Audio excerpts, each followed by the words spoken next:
Bueno, hermanos, hermanas, pues shalom a todos, en el nombre de Yeshua. Hoy continuamos con el estudio del libro del profeta Oseas. Seguimos con el capítulo número 8, ¿vale?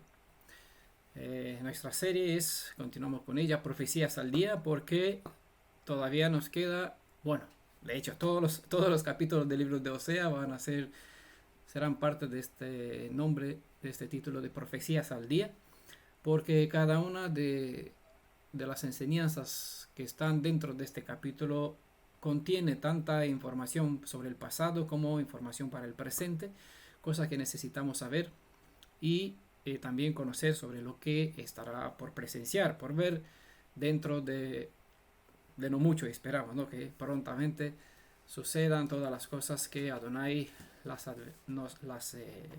las presentó desde el pasado. Si siembras viento, cosecharás tormenta. Ese es el título del estudio de este capítulo. Y más adelante les voy a presentar incluso el verso de donde saqué este título.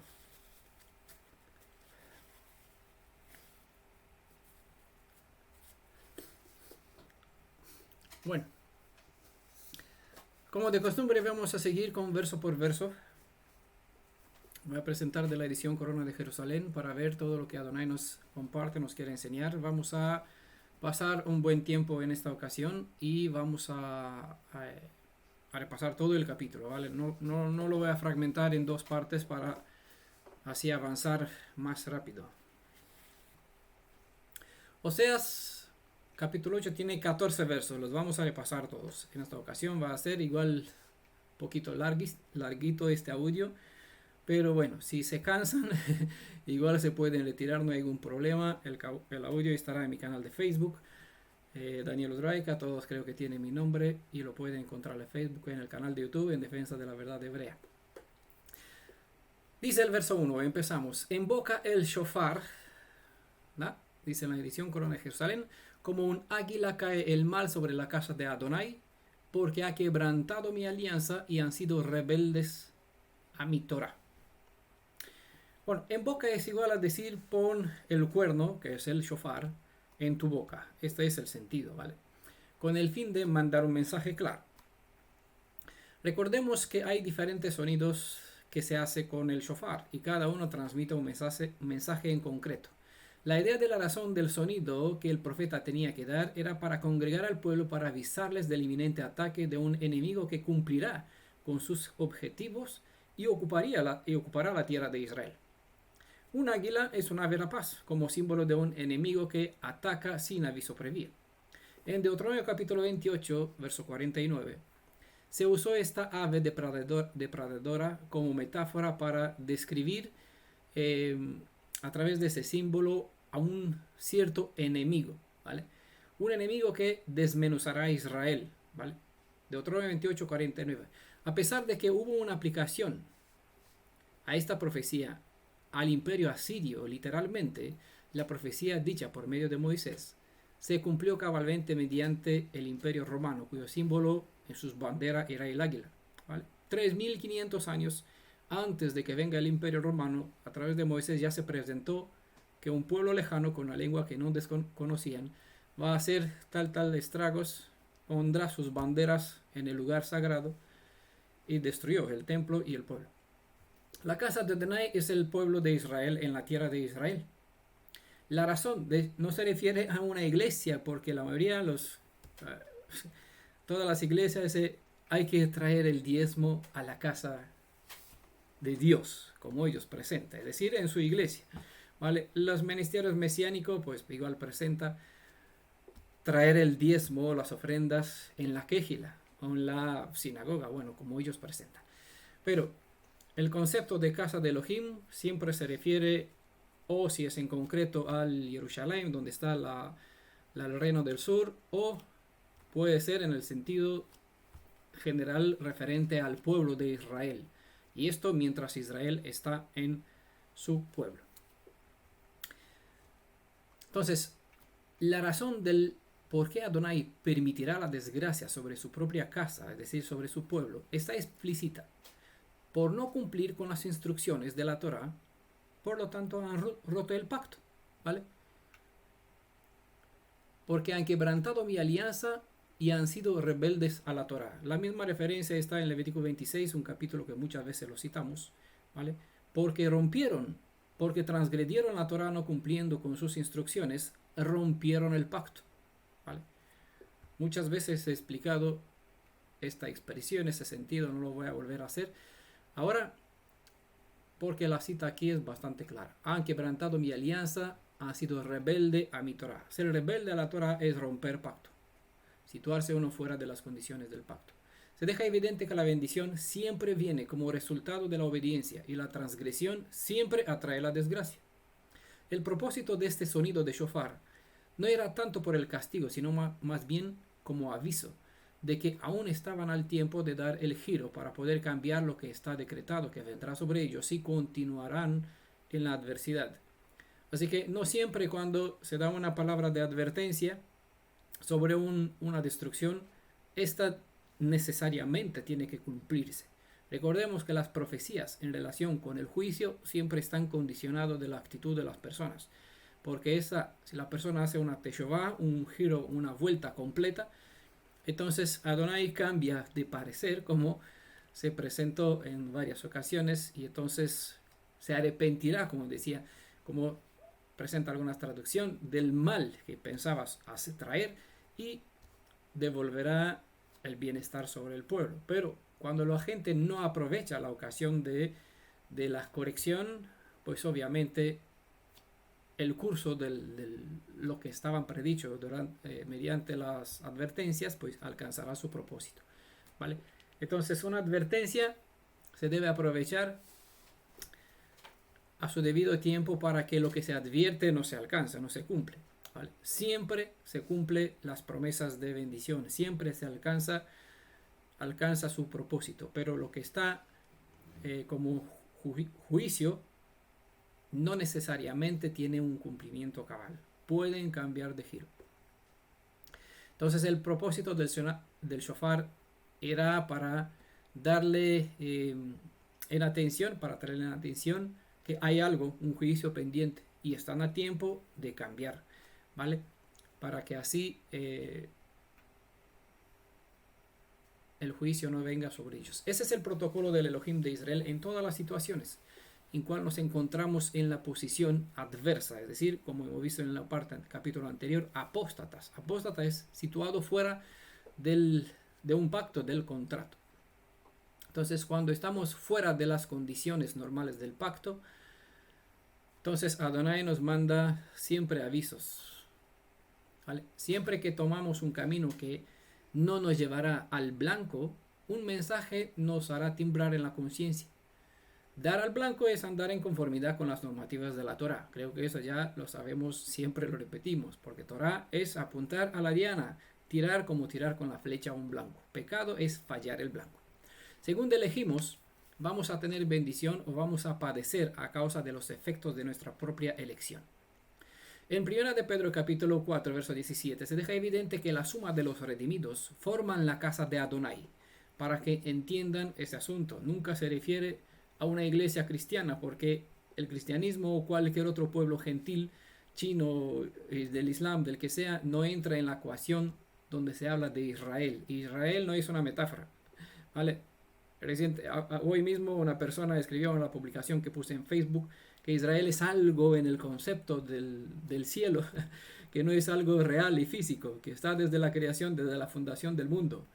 Pero bueno, para nosotros, los que somos, quien somos, hebreos israelitas, descendientes de Jacob, nuestro padre fue real y físico, y nosotros somos físicos, y no también fuéramos una metáfora, pero somos personas reales, ¿vale? 1 Pedro 4:17, la casa de Adonai es la suma de los redimidos.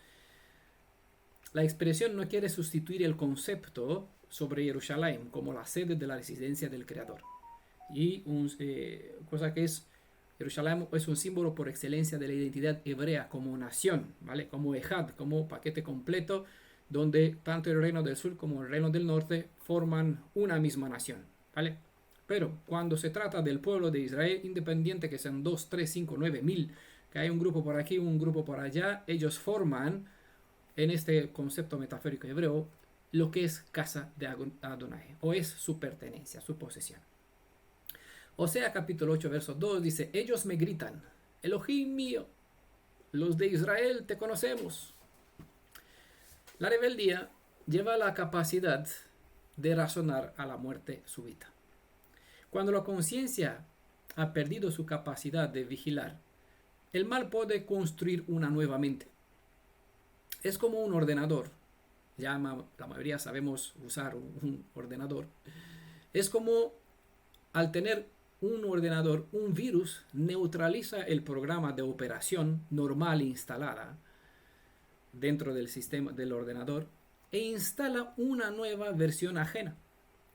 El amo que se apoderó del ser humano logró instalar en la mente del ser humano, en el ser interior, en el corazón de las personas, un sistema personal de remote control. Eso es decir, control a distancia. El mal no necesita manejar la mente humana desde adentro del propio ser, ya que su sistema operativo es autónomo, de forma que controla automáticamente la mente de las personas según su voluntad. Eso se convierte en algo que la gente lo hace por naturaleza, pero esa naturaleza viene debido a un sistema que previamente ha sido implantado en la mente humana o que la mente humana así ha adquirido dentro de sí por o mediante lo que llamamos pecado, ¿vale? Bueno, nos alegramos ver aquí entre nosotros a la esposa de Gamaliel, nunca la he visto estar presente, pues nos alegramos conocerla. Bueno, era el problema con cual también se confrontó Shaul, y Shaul la presentó de esta forma, está en Romanos 7, verso 24, donde él dice, ay de mí, ¿quién me librará? Vale, la bendición para Shaul fue que él fue alumbrado por el Mashiach, y al tener un despertar en su conciencia, que anteriormente que era pues un fariseo, pudo ver la realidad de la situación entre ser esclavo y ser libre. Y por esa razón dio la kavod a Yeshua, lo honró a Yeshua, quien lo libró de las garras de la muerte. ¿Vale? Lo dejo aquí como expresión. Quizás algún día cuando vamos a terminar con el libro de Oseas, pues habrá que dar tiempo a estos libros bastante profundos de Romanos y Gálatas, dos libros que presentan principios de enseñanza, de instrucción demasiado profundas. Muchas veces se dan muchas vueltas, se malinterpretan, porque la gente, al no conocer al Shaul hebreo, lo ve como Pablo el cristiano. Entonces, con este concepto cristiano, malinterpreta todo lo que él expresó. ¿Vale? Shaul fue un hebreo, entonces hay que entender la mente hebreo para poder comprender sus escrituras. De lo contrario, como dijo Kefa, Pedro, ¿no? Muchos leen sus escritos, pero al no conocer la mente de él, al no tener ponerse en el corazón de Shaul, malinterpreta sus escritos porque no sabe a qué se refiere. Entonces tiene que dar un sentido, una explicación que no apunta, no acierta en el blanco, ¿vale? Entonces, cuando la mente es esclava de un sistema de pensamiento, pues tiene una visión mezclada en cuanto a lo que está bien, lo que está mal. Lo que se ve bien en sí mismo lo exalta hasta lo sumo, y lo que ve bien en los demás lo tuerce o lo expone según sus propios intereses. En cambio, lo que ve mal dentro de sí mismo lo justifica, y lo que ve mal en los demás lo indica y ataca. Pero no ataca el problema, sino que ataca a la persona misma. Es lo que hace este sistema que es llamado pecado. ¿Vale? Ellos me grita, Elohim mío, los de Israel te conocemos. Pero bueno, si lo conocían a Israel, al Elohim de Israel, ¿cómo es que se edificó un becerro? ¿No? Entonces, si Israel hubiese conocido al Elohim de Israel, a quien pretendía conocer, entonces todo lo que estamos estudiando no sería verdad. Pero la realidad que presenta Adonai es distinta a la versión que presenta el pueblo. Nosotros te conocemos. Y Adonai hemos visto que dice, a este pueblo perece porque no me conoce. Le falta la capacidad de juicio. No tiene gesed porque obviamente no me conoce. Y han perdido la razón, como hemos visto en los capítulos anteriores. ¿Vale? Una mente que no ha sido librada del control del mal, o el cual aún está bajo la influencia del mal, ante una advertencia de que procede mal y en contra de la Torá, ¿qué hace? Pues se justifica exponiendo sus conocimientos, presentando sus credenciales, que tienen un nombre importante, un linaje judío, a cual aferrarse, porque es lo que dicen algunos. Recientemente una persona que estuvo en el grupo, sí, yo estoy de ascendencia de los judíos de España y no sé qué, no sé cómo. Yo no soy principiante, yo conozco. Bueno, aguantó un día aquí entre nosotros y se fue. Bueno, es la típica actitud de muchas personas que en lugar de aprovechar una corrección, trata de justificarse y en lugar de decir, a ver, ¿qué me quieres enseñar? Si tengo algo que corregir, enderezar, ¿qué es lo que Adonai me quiere mostrar? Pues trata de vacilar, buscando justificarse que no es así como parece. Si Adonai te informa de que vas mal en contra de su Torah, lo último que debería decir es que yo te conozco. Es lo que dijo el pueblo aquí. Nosotros te conocemos. Adonai decía, pues, ¿qué hacéis? Beceros, cultos ajenos, ofrendas a Baales. Y la gente dice, yo te conozco. Es como alegar entre un problema que sufres. Yo me bauticé en tu nombre. Es decir, ¿por qué no me sanas? ¿Vale? Yo guardo el Shabbat, los Moedim, en sus fechas. Estudié sobre tu nombre, creo en la restauración de la identidad de Israel, he salido de medio del cristianismo ya como solo alimento permitidos, etc. Son justificaciones que las personas pueden decir mientras no andan conforme a los principios de la Torah. Lo que uno hace, para él lo hace. Es lo que no entienden la gente. Uno no obedece la Torah porque tiene que obedecerla, sino porque Adonai indicó, si lo guardas, vivirás por medio de lo que estás haciendo. ¿Por qué? Porque el propósito de la Torah está diseñada para darnos vidas y para bendecirnos, para encaminarnos a hacer lo correcto. ¿Vale? Pero cuando uno lo ve como unas normas que restringen tu libertad de hacer lo que te da la gana, pues normal que se revela y empieza a decir, mira lo que bueno lo que yo estoy haciendo. ¿Vale? Lo que uno hace para él lo hace para su propio bien y no para complacer al Elohim viviente. Es un principio que cuesta entenderlo. El que, digamos, en su ignorancia hace el mal, pero cuando se le informa empieza con justificaciones, en lugar de procurar indagar a fin de localizar el error y corregirlo. El caso es que tiene un problema de lo que hemos dicho que se llama remote control, es decir, control a distancia. Tiene un problema con el sistema operativo. Tiene la mente aún infectada con el virus del poder del mal, del cual aún no ha sido librado. ¿Vale? Porque normalmente cuando la gente, hemos visto hasta ahora que todos los juicios de Adonai tienen como propósito para corregir, para enderezar. ¿Vale? Entonces, si una persona en su sano juicio, ¿vale?, que es temedor, ¿vale?, que trata de hacer la voluntad de Elohim, estar en paz con él, pues si recibe un informe que anda mal y en contra de la Torah, de su voluntad, pues debería, por su interés normal, ponerse a cuenta con Elohim para enderezar. ¿Vale? Pero cuando empieza a justificarse con lo que sea que le sirve como justificación, es porque aquí algo no funciona bien. ¿Vale? Hay dentro de sí rastros o simplemente tiene un fundamento, un procesador, un sistema de pensamiento adverso a la Torah, todavía no ha sido ni limpiado ni purificado, necesita como hemos hablado antes al principio, un reformateo completo, poner la cuenta a cero y volver a empezar a estudiar, aunque eso significa, como en nuestro caso, tirar 20 años de conocimiento de las escrituras, efectivamente la basura, ¿no?, de interpretación, no de lo que las escrituras dicen en el texto, sino interpretar sobre ellas, o en su caso, como decía, 40 años, pues vale la pena, como dijo Shaul, considero a todos una pérdida para poder ganar al Mashiach. Es decir, para tener un buen conocimiento, es de los valientes disponerse a cuenta cero y volver a comenzar. Porque una mente cristiana no compatibiliza con una mente hebrea. ¿Vale? Eso es como servir a dos amos. Son dos sistemas de pensamiento distintos. No puedo hacer un ecumenismo. Haría una Babilonia.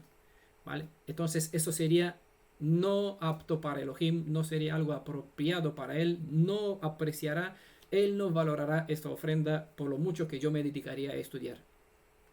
O sirvo a Baal o sirvo a Elohim. Ese es el propósito de las escrituras. El que quiera andar de una forma mezclada entre dos puentes, pues sembrará viento, cosechará tormenta. De aquí el título, ¿vale? Pero vamos a ver la cita donde está esta, este título.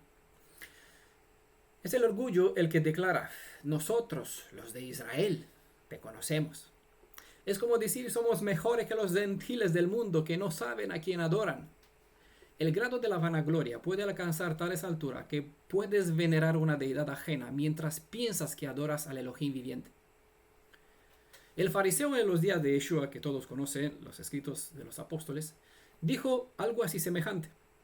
El fariseo de pie, apartado de los demás, hizo la siguiente oración: te agradezco, Elohim, que no soy como otros, tramposos, pecadores, adúlteros. Para nada soy como este cobrador de impuestos.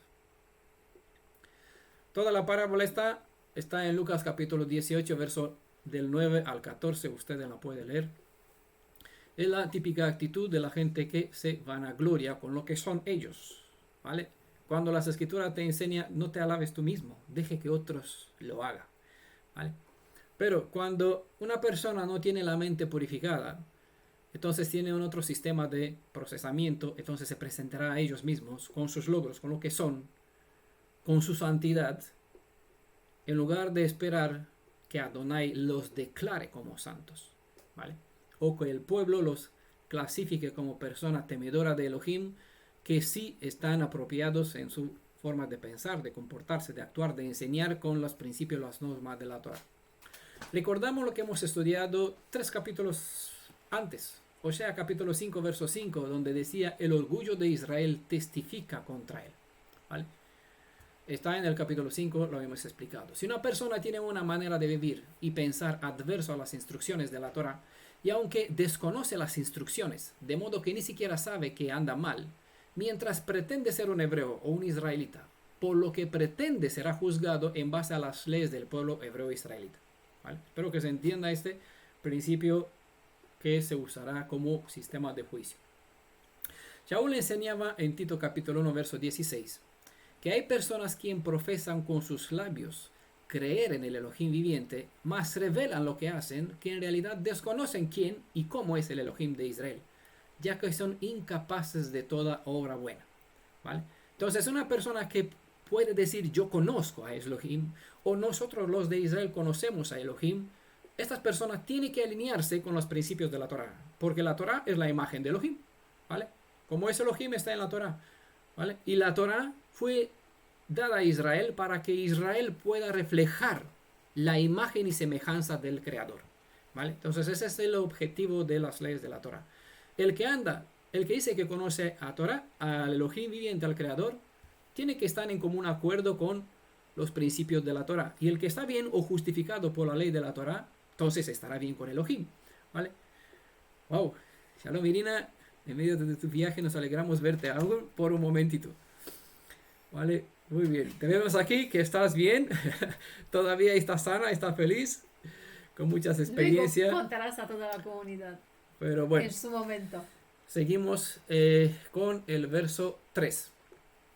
Oseas capítulo 8, verso 3. Pero Israel ha rechazado el bien, el enemigo le perseguirá. Bueno, siempre está este principio causa-efecto.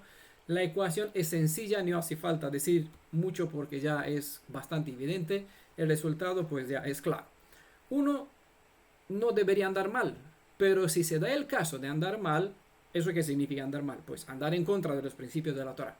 Cuando uno anda mal, eso se puede convertir en un problema si en el momento de recibir un aviso te justificas con tu conocimiento o incluso con tu ignorancia, ¿vale? Que uno anda mal se entiende dentro de la naturaleza, de la costumbre, de la historia, de dónde procede, que es más o menos justificable. Pero al aferrarse o a entrar bajo la alianza, cuando Adonai le da indicaciones de cómo tiene que hacer y cómo tiene que actuar para corregir el mal que está de su mal proceder, entonces llega a tener un problema cuando no hace lo debido, porque ya se pone o actúa en contra de la Torah. Entonces la ecuación es sencilla: andar mal abre la puerta al ataque enemigo. No valorar las correcciones de la Torah abre la puerta a que el mal te aceche. La Torá se nos dio para que al guiarnos en base a sus instrucciones nos vaya bien. Rechazar el bien es rechazar la Torá. Rechazar la Torá es elegir, consciente o no, que te vaya mal. Ese es sencillo, ¿no? Ni hace falta, no voy a explicar demasiado porque no hay más. Pero Israel ha rechazado el bien, el enemigo le perseguirá. ¿Vale? Causa, efecto. Sembró viento, no puede cosechar otra cosa. Se apartó de Elohim, el mal tenía todo poder acceso para hacer lo que le plazca con un pueblo desprotegido. O sea, capítulo 8, verso 4. Han puesto reyes sin contar conmigo. Han puesto príncipes sin saberlo yo. Con su plata y su oro han hecho ídolos para ser encarcelados.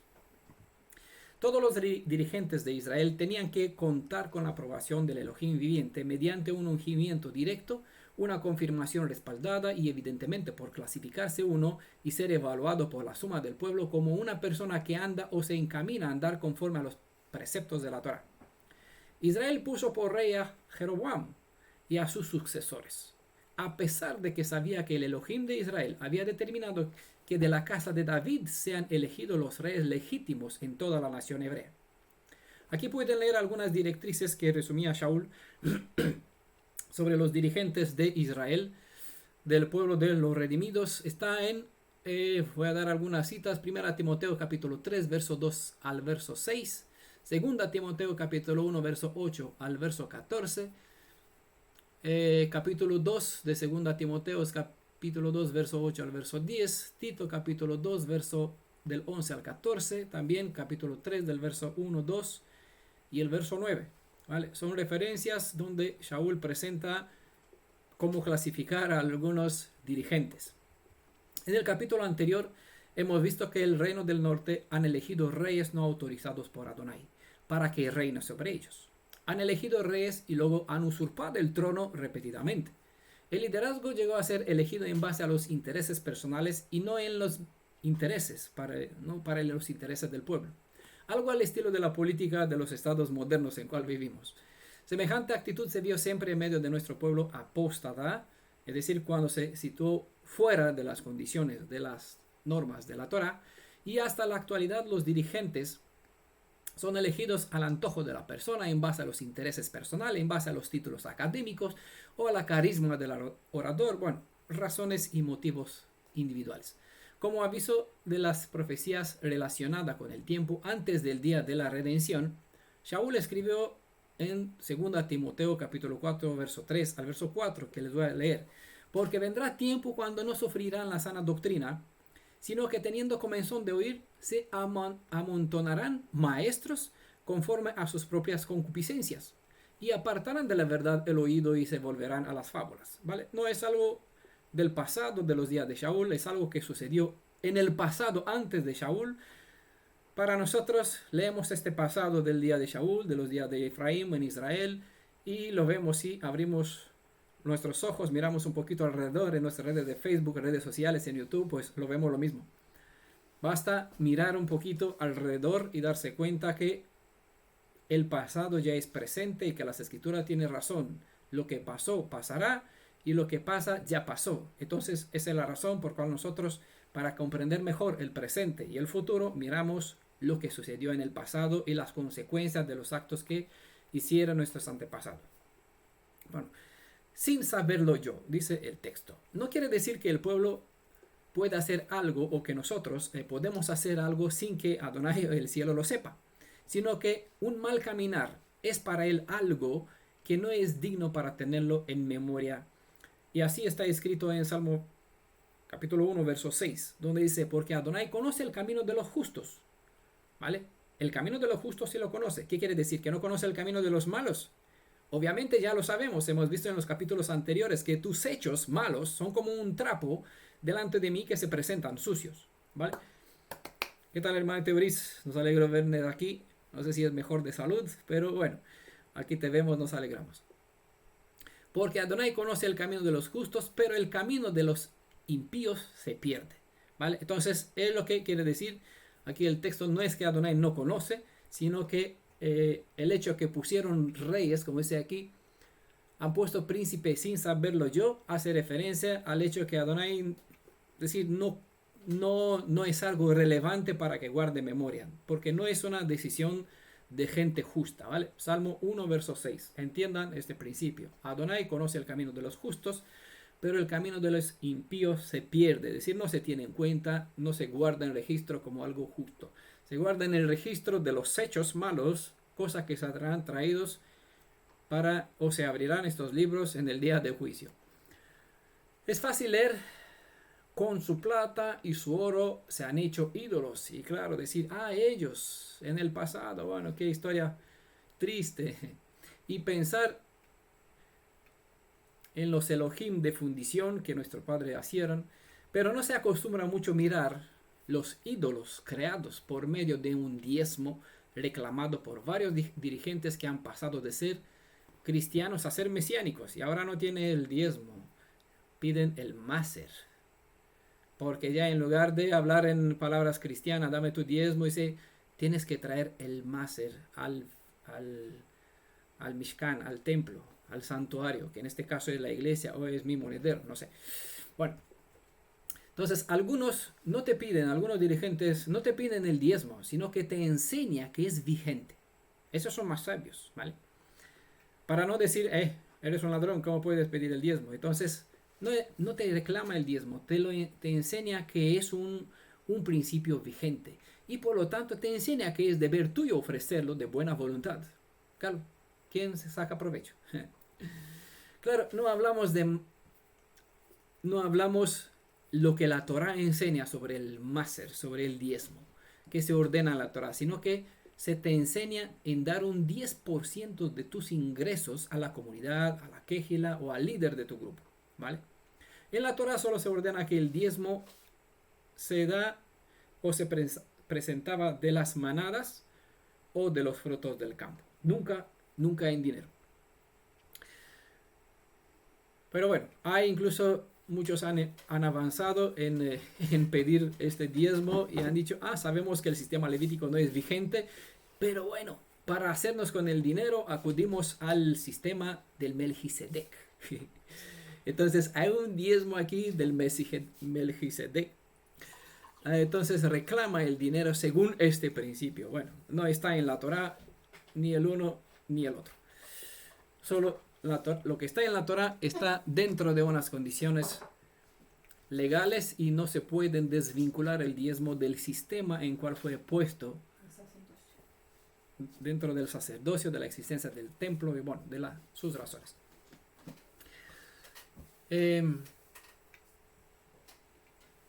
Con esos diezmos y ofrendas, como se dice, para la casa del Señor, bueno, dejamos aquí entre comillas, para la casa del Señor, como se les enseña a ciertos seguidores.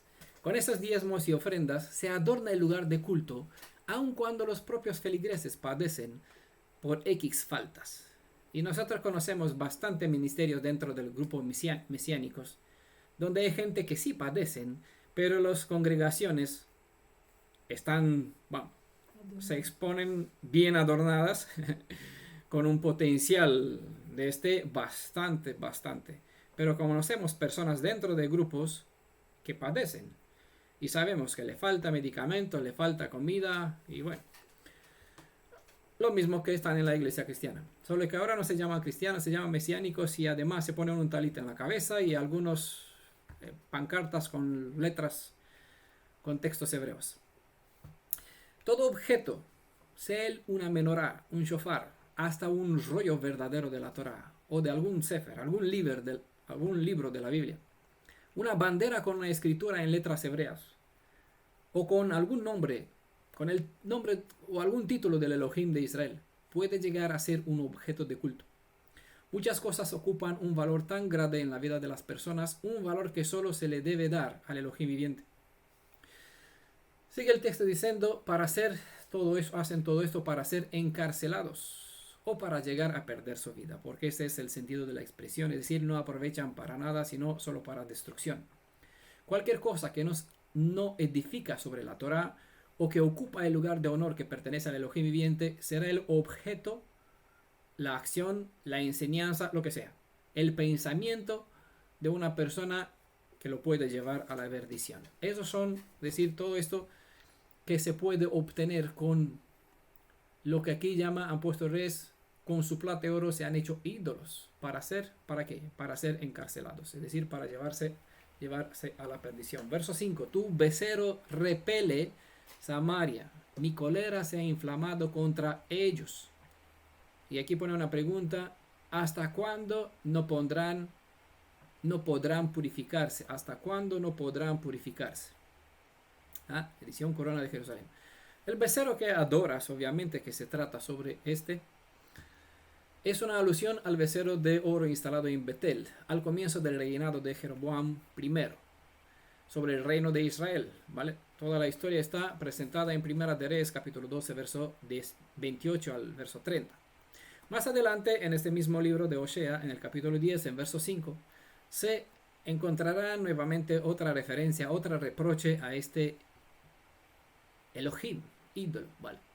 Situaron estos becerros no en lugares casuales, sino junto a los santuarios en los lugares altos, como se presenta en Primera Reyes, capítulo 12, a continuación, verso 31 a 33, que se convirtieron en fuertes lugares o fuentes de idolatría y prácticas no autorizadas en la Torah. Habían dos becerros, como sabían, espero que todos saben, habían dos becerros, uno que se situó en Samaria y uno se situó en la tribu de los danitas. Pero aquí en este texto, verso 5, tu becerro repele Samaria, ¿vale? Solo se menciona el de Samaria. Esto porque debe que el mensaje de esta profecía corresponde al tiempo después de que Dan, o la tribu de Dan, había caído en manos de Asiria. Y solo un becerro había quedado para Samaria y su territorio. Esto según se presenta Segunda de Reyes, capítulo 15, verso 29. Bueno, eso son parte de historia. Recordamos, leemos la historia para sacar enseñanzas que nos puede servir como guía para nosotros. O igual, tu becerro repele Samaria, o igual se puede decir, tu ídolo te hizo alejarte, ¿vale? En el texto hebreo, aquí donde aparece la palabra repele, en el hebreo está la palabra zanaj, que significa empujar a un lado, rechazar, olvidar, fallar, alejar, desechar, excluir, menospreciar.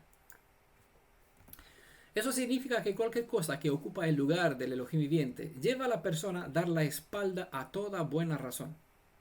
Cuando el mal controla la razón de una persona, fácilmente una cosa buena viene a ser zanaj, ¿vale? La mejor cosa que puede tener uno, una mejor virtud, puede convertirse en zanaj, es decir, puede llegar a ser quitado de mí. Es lo que decía Shaul Kefa, donde hablaba de los falsos maestros que hará que mediante sus enseñanzas haga que uno que se convirtió, que llegó a creer en Yeshua, que se sumergió en el nombre de Yeshua, invoque otro nombre, niegue de esta forma al Redentor quien lo compró, ¿vale? Entonces lo bueno que adquirió se convirtió en zanaj. Me está para nombrar un nombre de un hermano, pero no lo voy a nombrar porque lastimosamente, aunque pasó por todo este proceso y dijo, maravilloso, las enseñanzas que recibió, el conocimiento sobre el nombre del Redentor, en cuyo nombre se bautizó aquí en la comunidad, ¿vale? Al salir de aquí, se pasó a no sé qué maestros, instructores, ahora invoca un otro nombre, que para nada tiene dentro de sí la salvación, porque las escrituras declara solo hay un nombre en cual está la salvación, ¿vale? Bueno, así que lo bueno que adquirió, por cual se maravilló y dio testimonio, se convirtió en zanaj. Apartó, lo quitó, olvidó, falló, desechó, excluyó, menospreció lo mejor. Es lo que hace un sistema operativo del mal cuando vuelve a reinstalarse, cuando no fue borrado del procesador de una persona, de la cabeza de una persona. Entonces, por ejemplo, zanaj sucede cuando una persona se deja guiada por un sentimentalismo que se encuentra sujeto a un estado de ánimo, a su estado de ánimo. Y ya saben que cuando una persona tiene un estado de ánimo bajo, es fácilmente manipulada por el mal, ¿vale? Entonces, una persona que se deja guiada por el sentimentalismo, que está sujeto a su estado de ánimo, si no le complaces cuando necesita, olvidará, ahí empieza Sanaj, olvidará, menospreciará, empujará lejos de ti toda buena acción que le brindaste hasta aquel momento y se alejará de ti al fin de cuentas. Es lo que hizo Israel y siempre lo vemos con lo que hicieron el reino del norte para con nuestro Elohim, y lo vimos muchas veces con las personas, creo que cada uno en nuestra vida, con las personas a quien tuvieron buenas intereses, intenciones para ayudarlas, pues al final todo lo bueno dio la espalda, lo bueno que hicieron para ellos, y se han apartado, han seguido otro camino. Eso sucedió en Israel al elegir un becerro. Según ellos, ¿vale? Ellos no servían a ídolos. Hicieron esto como imagen del Elohim viviente. Pero al elegir este becerro como símbolo visible de la deidad, automáticamente le han muerto la conciencia y olvidaron que la Torah les prohibía crear una imagen de fundición para representar el Elohim viviente. ¿Vale? Éxodo capítulo 34, verso 17. Voy a nombrar la cita donde están los principios para que no se queden mis palabras aquí, sino que aquí tenemos leyes sobre leyes, mandato sobre mandato, poquito aquí, poquito allá, ¿vale? Para el que les aprovecha, crezca y sea justificado mediante los actos, los pensamientos, la forma de pensar y actuar, y los que las ignoras, pues aunque lo tienes delante, que tropiecen con ellos. Al crear esta imagen, la imagen que han introducido en sus mentes, sacó al Elohim viviente de su lugar. ¿Vale? Tu becerro repele Samaria, mi cólera se ha inflamado. Entonces, cuando uno crea una proyección sobre algo, este deseo se convierte en algo como si fuera real. Entonces, esta capacidad, este mal, quita el bien, o quita a Elohim de su trono, destrona, ¿vale?, a Elohim, y se entrona esta imagen que nosotros tanto deseamos que sea real. O sea, un deseo puede ser. Ellos veían en su interior un trono, lo que todos vemos, lo que todos vimos, ese está dentro del ser humano, y una imagen sentada, y sabían que en ese trono solo Elohim tenía que estar. ¿Vale? El deseo de ilustrar al Creador cambió la capacidad de razonar de las personas, de modo que se conformaron con lo que veían, sin cuestionar si en el trono que veían en sus mentes era el Elohim que lo sacó de la tierra de Egipto o un ídolo creado que lo situaron en lugar del Elohim viviente. Es lo que hicieron nuestros padres al poner un Elohim de, bueno, no sé de qué material era el becerro ese, si era de oro, no lo recuerdo. Oro. Mucho oro. Mucho oro, tentación para los enemigos. Tenía que estar bien custodiado este becerro en Dani, en Samaria. ¿Vale? Bueno, no importa, era un ídolo. Entonces, muchas veces la gente está igual así. Crean una proyección de Elohim y el deseo sobre esta proyección es tan grande que llega a considerar que esta proyección es la real. Y no saben que con hacer una imagen, ¿vale?, con algo, lo que sea, que sustituya, sea tu maestro, sea tu yo mismo, son factores, son Elohim que pueden ocupar el lugar que le corresponde al Elohim viviente. Esta es llamada obra de la iniquidad. En los escritos del apóstoles, en capítulo 2 Tesalonicenses, capítulo 2, verso 7, se presenta que esta obra o este sistema informático de procesamiento ha situado en el trono del corazón de la persona a Jesús, el dicho Mesías. Así que hay 98% de las personas que desconocen que en realidad el culto de tal Jesús no es más que el mismo culto dedicado al antiguo Tamuz. Shaul advirtió que esta iniquidad comenzó su programa de instalación en las mentes humanas desde sus días. El anti-Mashiach reina desde hace unos 1800 años, digamos, y la gente fue hecha a creer que el anticristo aún está por venir. No saben que ya veneran al anti-Mashiach mientras rechazan al auténtico Hamashiach, quien es Yeshua. Que por cierto, Cristo es una palabra griega para decir ungido. Lo que es Mashiach para el hebreo es Mesías en el latín.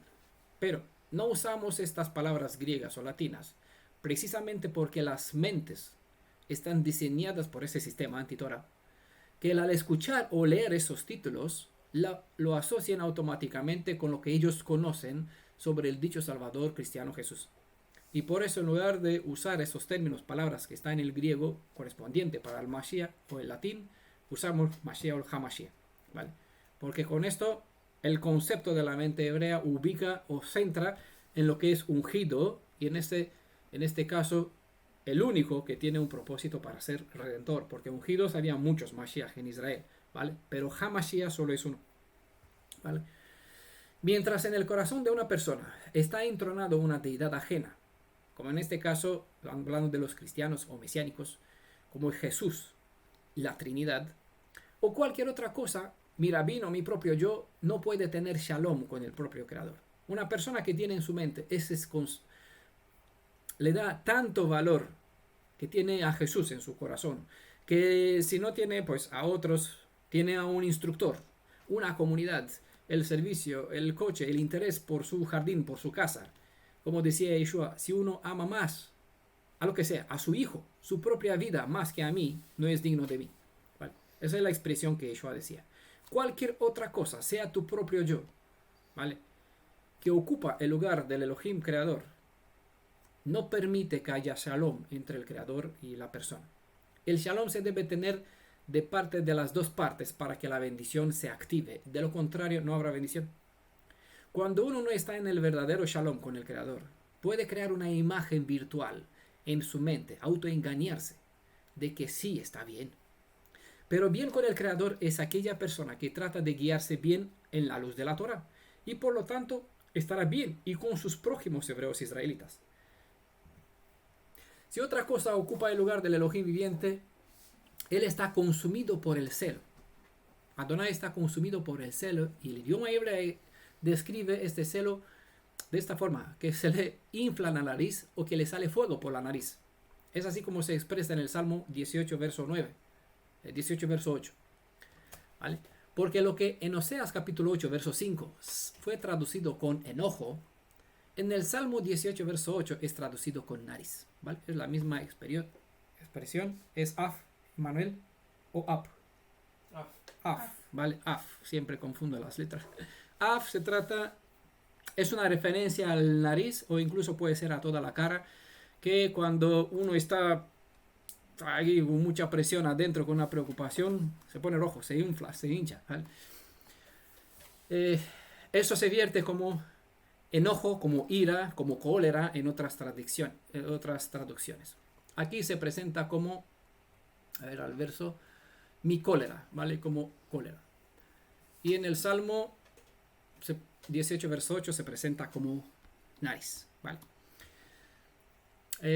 Por ejemplo, cuando leemos el verso Adonai es Adonai Elohim compasivo y clemente, lento para la ira, como está escrito en el Salmo 34, verso 6, el sentido literal de la palabra hebrea que ha sido traducido con ira, lento para la ira, literalmente si se traduciría el texto hebreo sería es corto de rostro o de narices, ¿vale?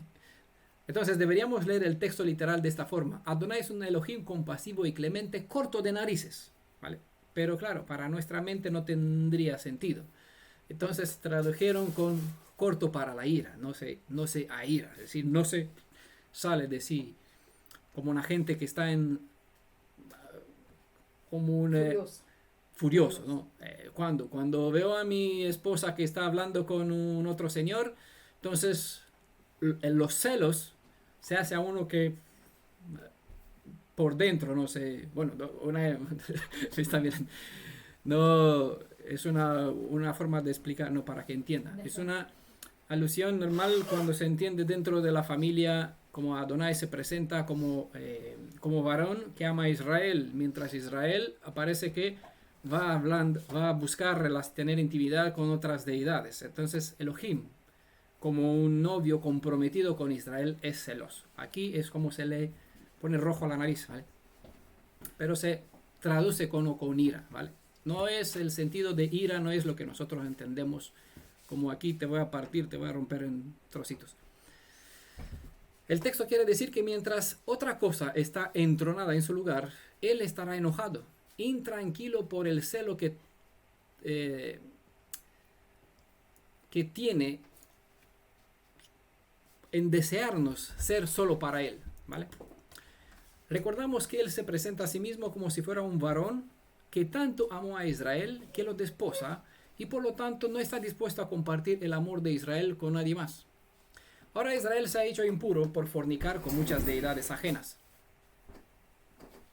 Y hasta no se purifica de esta inmundicia, Él no puede tener shalom para con ellos. Y por lo tanto no puede bendecirlos como a Él le gustaría. De aquí la pregunta, ¿hasta cuándo? Porque hasta cuando Israel no será purificado de la inmundicia, Él no puede estar en la presencia del pueblo que tanto ama. Su nariz permanecerá inflamada. ¿Esa es la expresión correcta? ¿Inflamada? ¿Ah? Hasta que Israel se purificará. Cuando su pueblo va a tener labios puros, como se menciona en Sofonías capítulo 3, verso 9, invocará al Elohim de sus antepasados y Él volverá su rostro favorable hacia ellos, como se presenta en 2 Crónicos capítulo 7, verso 14.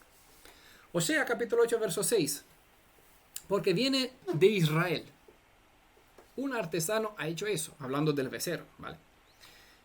Y hablando de la elección de los dirigentes. Y eso no es Elohim. Es decir, no es de Elohim. Sí, quedará hecho trizas el becerro de Samaria. La explicación correcta se entiende en el propio contexto. Como el becerro se originó en ellos, no de parte de Adonai, así también ellos han puesto reyes, no por voluntad de Adonai, según se indicó en el verso 4 que hemos visto, ¿no? Sino que ellos mismos eligieron a los príncipes y al rey según han querido. Mientras Israel se ha creado un ídolo como Elohim, cuando Adonai los reprende porque el pueblo hebreo apartó al Elohim de sus padres a favor de una creación de fundición, ellos se niegan de haber hecho tal cosa, alegando que en realidad ellos sí que saben en quién creen y que conoce al Elohim viviente. A este argumento, Adonai les responde que no es verdad lo que ellos alegan y que en realidad no conoce quién es Él, sino que lo único que conocen es lo que ellos mismos se han creado como Elohim. Para que se vea la diferencia entre el Elohim viviente y la creación de las manos del hombre, a lo que está creado a la imaginación de las personas, Adonai se dispuso a un reto. Todo lo que no es Emet se derrumbará por el peso de la mentira dejada al descubierto. Este mismo reto se mostró en el monte Carmelo, donde Elías llamó al Elohim Baal y al Elohim en quien él creía a que los dos muestren cuál es el verdadero Elohim. Esta evidencia está presentada en todo su contexto en el libro de Reyes, primer libro de los Reyes, capítulo 18, versos 19 al 46. Este reto es un principio que se volverá a mostrar en el tiempo de los últimos días, antes de que la suma de los redimidos de Israel sea librados de la esclavitud y del exilio entre las naciones del mundo, tal como se hizo en Egipto, donde los juicios, las 10 plagas, tuvieron que ver con un juicio directo en contra de las deidades de Egipto, quienes se mostraron no ser Elohim verdadero. Lo último aparece aquí como postreras plagas en el libro de Apocalipsis. Y obviamente si las primeras plagas fueron un juicio en contra de las deidades de Egipto, estas 7 postreras plagas pues es un juicio completo en contra de la suma de las deidades de las naciones por donde están esparcidos los hijos de Israel. Y obviamente necesitan los hijos de Israel ver que estas deidades en realidad no son nada porque no pueden defender a sus feligreses. Y también tendrá la oportunidad estas naciones que sirven a otras deidades que vean que a quien ellos sirven no son como el Elohim de los hebreos, que sí es verdad y que es real. Por eso queda aquí como principio. Emet es la verdad, ¿vale? Y esta verdad está en base a principios establecidos en la Torah. El más alto maestro de la Torah en los días de Yeshua y después de Yeshua, usó este mismo principio para hablando de Gamaliel. ¿Vale? Este maestro de la Torá, a los pies de quien aprendió Shaul, usó este principio de la Torá, esta forma de probar si el Elohim, para mostrar si la obra de Yeshua es la del verdadero Mashiach o de un mero hombre.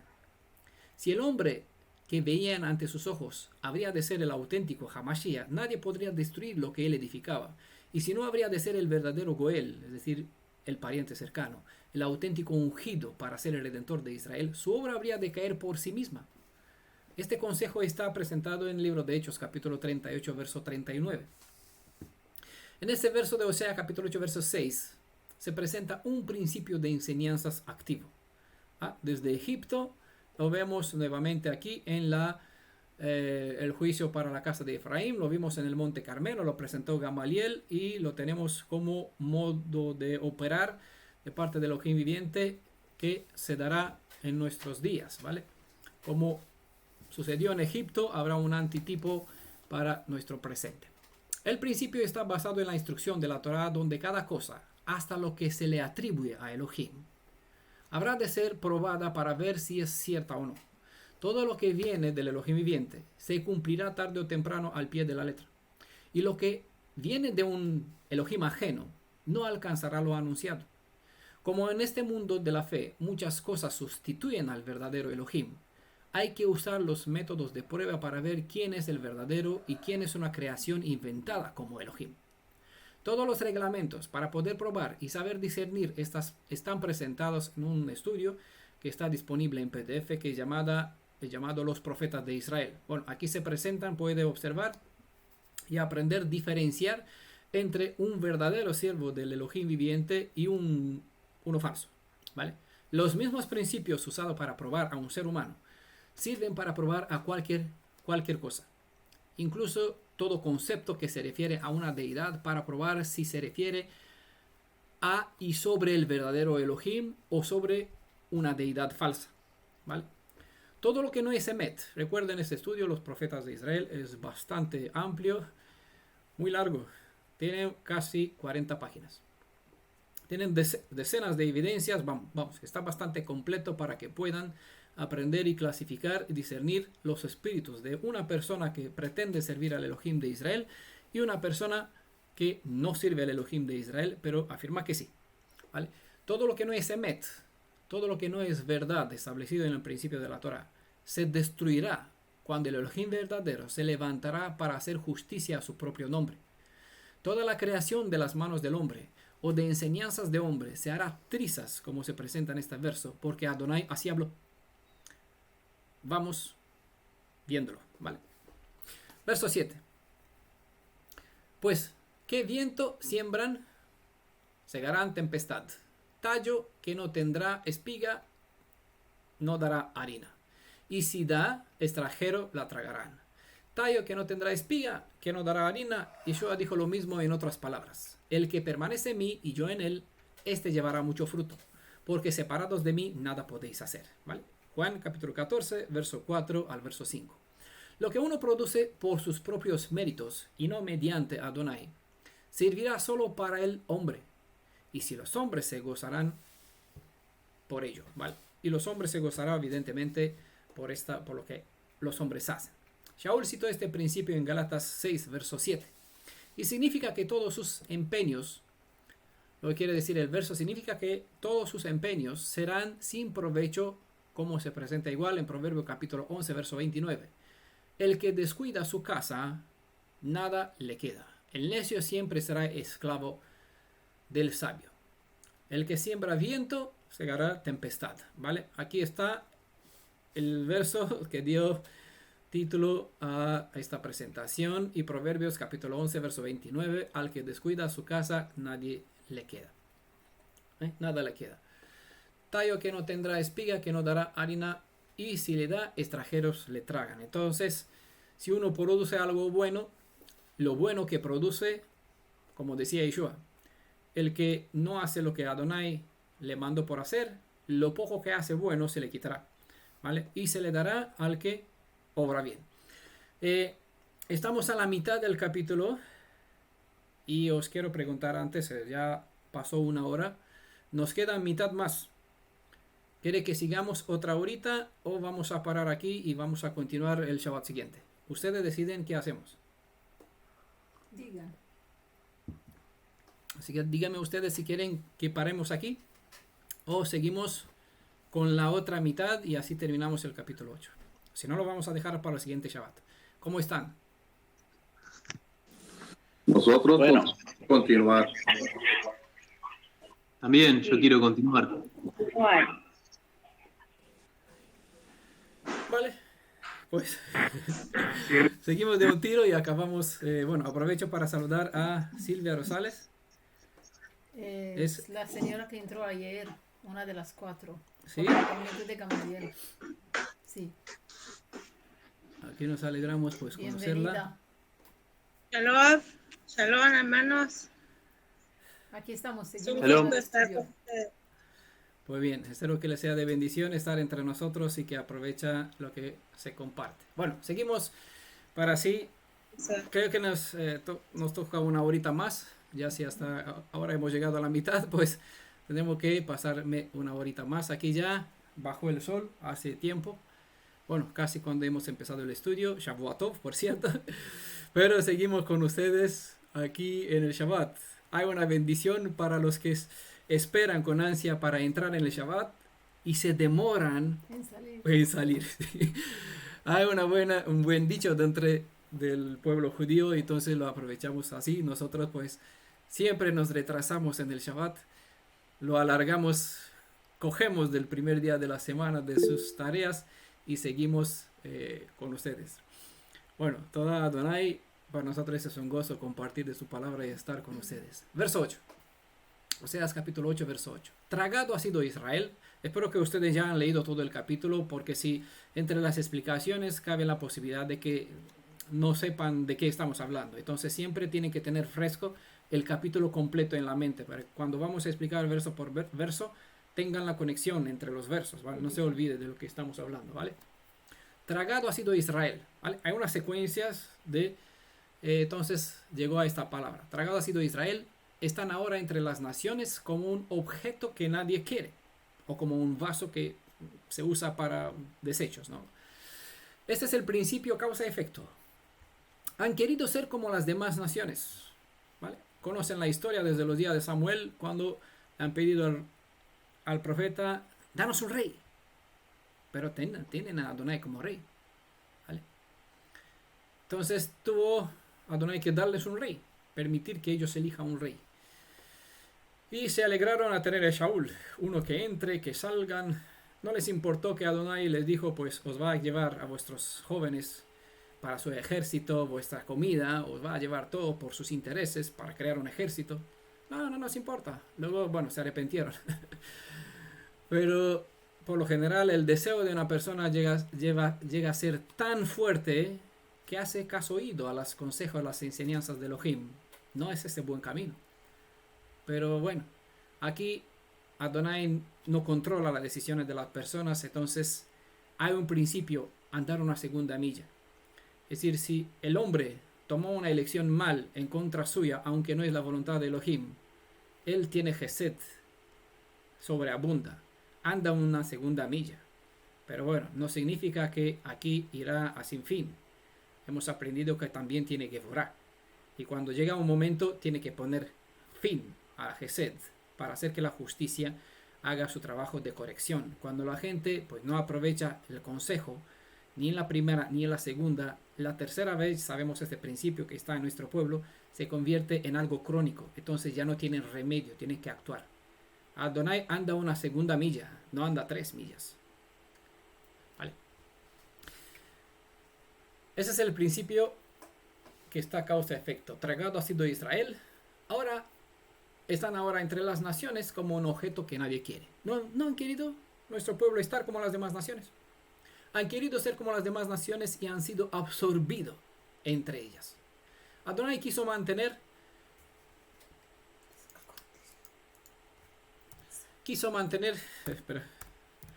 a Israel apartado de las naciones para que en ellos se desarrolle el carácter del Creador. Pero nuestros antepasados han querido ser uno más entre las demás de este mundo. Quizás pensaron que pueden agarrar el mundo con una mano y con la otra al Creador sin razonar que amigos con el mundo es enemistad para con Elohim, como presentó Jacob. Bueno, algunos no conocen el libro de Jacob. Está en los escritos apostólicos como Santiago, ¿vale?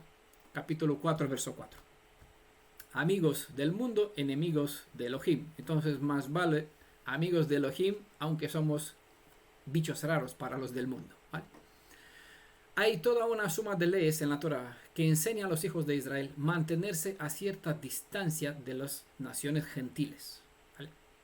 Este fue ordenado así porque es una ley de la naturaleza que la fuerza dominante subyuye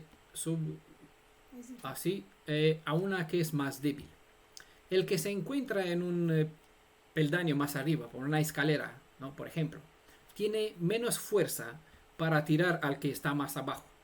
En cambio, el que está más abajo tiene más fuerza para tirar al de arriba para abajo, ¿vale? Es ley de se conoce la ley de la gravitación. Bueno, una ley, no vamos a hablar sobre ella, pero bueno, es el principio. El que está arriba puede caer más fácil. Por eso Adonai quiso mantener al pueblo separado de las influencias de los demás, ¿vale? No es que Israel estaba más arriba que las demás naciones, sino que fueron santificados. Eso significa apartados, hecho ser kadosh, ¿vale? Para convertirse en santos. No fueron hechos santos, ¿vale? Fueron declarados, pero ellos no tenían santidad en sí. Eran igual como todos los demás. Por eso en la profecía aparece, tu padre era un gentil. ¿Cómo era? Arameo, sí. Hablando de Abraham. Es decir, hay que recordar que en cuanto carne, naturaleza, no somos distintos de los demás, ¿vale? Pero aún así, Adonai separó a Israel. Eso significa en el concepto hebreo, como apartes el Shabbat y lo santificó. Al apartar, santificó. El pueblo hebreo sacado entre las naciones fue santificado, pero no eran santos, ¿vale? Fue santificado para convertirse o llegar a alcanzar la santidad, ¿vale? Es un asunto que hay que entenderlo. Pero para que lleguen a ser una nación de santos, se les dispuso la Torah como un manual de instrucción a fin de poder alcanzar este reto. Hoy nos encontramos en la misma condición que nuestros antepasados y tenemos la única oportunidad de volver a entrar en esta escuela de formación para convertirnos en santos. No hay una segunda oportunidad más, ¿vale? Porque estamos al fin de los tiempos, de nuestros tiempos, el tiempo de la redención, no el fin del mundo, ¿vale? ¿Por qué es necesaria esta formación? Porque solo si alcanzamos la perfecta santidad podemos estar en la viva presencia del santo y sublime, quien es el papá del Mashiach, como en la propia presencia de Yeshua, pero no en Yeshua como lo conocemos como el Goel, sino en todo su esplendor de su poder majestuoso. No es tarea fácil vivir en el mundo, más sacar el mundo desde adentro de nosotros. Es lo que Elohim quería, por eso apartó a Israel de los demás, para sacar el mundo, la esclavitud del Egipto del corazón de ellos. Pero ellos, claro, donde está lo que dijo Yeshua, donde está el corazón de uno está uno. Entonces tanto mundo había dentro que quiso estar con el mundo, ¿vale? Aunque Adonai quería separarlo para sacar este mundo de dentro de ellos, para convertirlos en luz para los del mundo.